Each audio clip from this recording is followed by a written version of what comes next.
না না আলবি তো হাঁটতে পারবো না, ওই যে জায়গায় আমি বুঝছি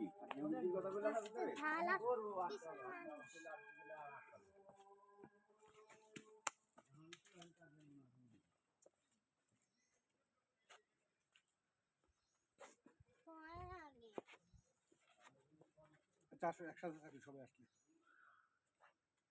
না দেখো পাহাড়টা দেখছো, এই গাছটা দিয়ে এখন টুকুস করে পড়ে, তাহলে আমি ঠিক করে সরে যাবো। চলো চলো আমাদের পাকা রাস্তা দিয়ে যাই, চলো।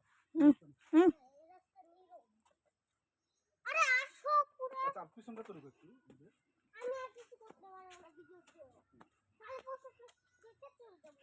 তুমি এখন কিছু করবে না সেটা আমাকে হ্যালো, এটা হলো পাখা বলো তো।